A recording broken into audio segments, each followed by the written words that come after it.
Yes, I'll do that like that. Okay. Okay, here we are. Now, this is the Mojo, Joseph Sleigh, of course, sitting here with the author of Thairiffic, which is recommended reading in Victorian schools for year 7. And Oliver Phommavanh is the author. Yep. And he's sitting here with the Mojo, and we're just going to have a quick chat. What, if I may ask, prompted you to write the book? Well, Mojo, Thairiffic is actually based on just growing up with my embarrassing family, just out in the western suburbs of Sydney. Yeah. And just so, it's just about like how cringeworthy it is to have parents who are really passionate about their home culture. Yes. Clashing with the fact that you just want to be a normal kid at school and trying to embrace the Australian culture as well. So, and what year did they come over? They came over back in 1977, actually. So. 77. And the reason for was it refugee status or?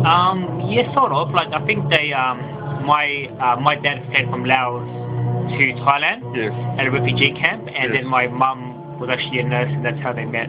Oh. And then they looked for a place to resettle. So all their friends were going to Australia, so they thought, okay, we'll go to Australia. So is this a story about your childhood things that are a bit embellished, or are they? Yeah, pretty much. You know, it's just all the things like, just about, I guess, all the craziness that usually happens in my childhood, I guess. And a lot of it comes thanks to my parents, who are like they're cheapskates. They love bargains. Like they're the type that would force you to like go around the shopping car park to look for like those shopper dockets to get like free off petrol vouchers and all that sort of stuff. I do that. Yeah. I do that now as well, actually. It's just so expensive nowadays. Yeah. But even things like petrol's so expensive. You know this one, little finger. Yeah. Thumb. There you go. What's this? Well, you got to do a sword fight with your thumb. Oh yes. Because we said the same thing at the same time. Oh okay, yes, Thumb Wars. That's right. Crazy. Yeah. The Mojo's crazy. Yeah. So is the Oliver. I think you have to be crazy. I think to be a teacher. Impromptu interview. What would you suggest would be a good idea to help me teach this book to kids? I guess just to focus on the humour, and I guess to focus on the families, because I'm sure I'm not the only person with a wacky family. I think if I'm pretty sure you guys out there, the kids have crazy families too, and unusual characters. Maybe your dad does something really embarrassing, or maybe your mum does something that makes you cringe, or maybe your sister's annoying, or your little brother's annoying in some way. Just have fun with that, and also just have fun with the fact that everyone's got a different culture. Everyone comes from a different place. Yep. How do you feel about that? Like, do you sort of do you embrace it? Do you sort of try to ignore it? Do you sort of did what I did, just sort of meld the two together, so you're a Thai Australian, so you get the best of both worlds. So. I see. Yeah. And as far as the characters go in the book, could you give us a little run through about the characterisation of some of the people? Yeah, well, you got mum and dad, which is loosely based on my mum and dad. Dad loves karaoke. Mum's pretty sweet, but she can pretty. Daughter. Yeah, that's right. So, yeah, mum's a bargain hunter, loves bargains. Her motto is, "Why pay for food when you can cook it yourself?"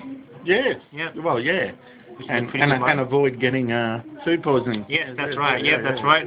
My little brother, Kit Sai, which is based on my annoying little cousin, Kit Sai, who was the type of cousin that would just annoy you all the time. So, yeah. And then myself, and then we got my best friend Rajiv, which is based on a guy in high school. Yes. He's a great guy. He's a Australian Indian guy. Oh yeah. He loves cricket. Yeah. Sort of taught me how to play cricket. I play really badly. Nowadays I just watch more than play actually. So. What do you prefer doing? Batting, bowling, or fielding? Not with my skills, none of the above, because I'm pretty bad at all that. I was the guy that just made up numbers, so they had a team. Okay. I bet at last, I just figured it out. Oh well, fair enough. A lot of us are like that. Yeah, that's right. So like when it was stand in line, pick a team, you were left standing against the wall. Pretty much. Yeah. Yeah. A lot of kids are like that. That's right. That doesn't mean you're a failure, kids. It means that maybe you've got better skills than just being at sports. Well, that's right. Yeah, sports and I didn't really mix. I think I'm more of a couch potato than anything else. You. So, yeah. Oh. Then, okay. Yeah, then you got my crazy teacher, Mr. Winfrey, who is based on me when I used to be a primary school teacher with all the toys and the talking toys and the bears and things like that. So that's all real. So yeah. Excellent. Things like what records say is actually something that I did based when I was in school as well. Yeah. Yeah. And okay, so that's all very good. And how long did it take you to write the book? It took about a year. Mm. So I finished it, and then I just sent it off to a lot of publishers. How did you get the publishers' details?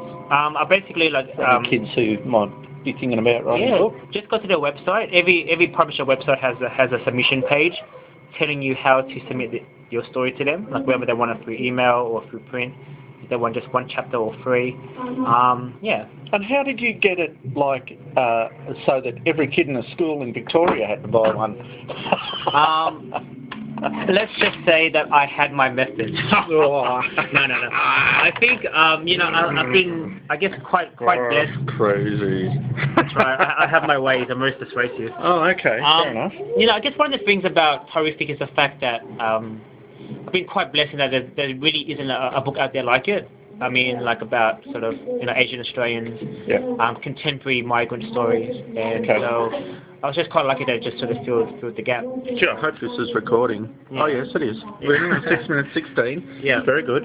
Yeah. And, so, I have no say in whether the schools get it or not. I think it's the publishers sort of push it. And it won an award. Which award did it win? Yes, the Thairiffic won a couple of awards. It won the Diverse Voices Award, which is an overseas award. Yeah. And it was also it's been shortlisted 3 times in a row for the Kid Choice Awards, the Yabbers. Yes. Really awesome. So. And then Con Nerd? Con Nerd's also been shortlisted for the Yabbers as well. Yes. It's really cool. And then Tino Mate?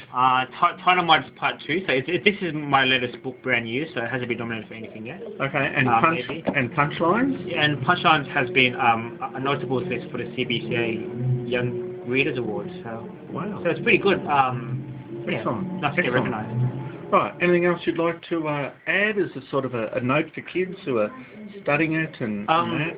First of all, I'm really sorry that you're forced to read it. Like, growing up in high school, I used to despise the books that I read when I was a kid. Yeah. Who wrote this? Why did they put that question in there? Exactly, like Shakespeare, as if people are going to be reading that in 10 years' time. Like, Yeah.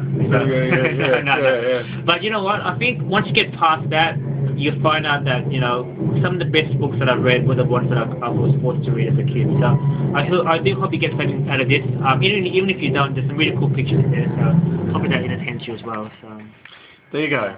So that Oliver can have his lunch, which I have disturbed, which looks like a beautiful concoction of it's a lovely fruit salad, yeah.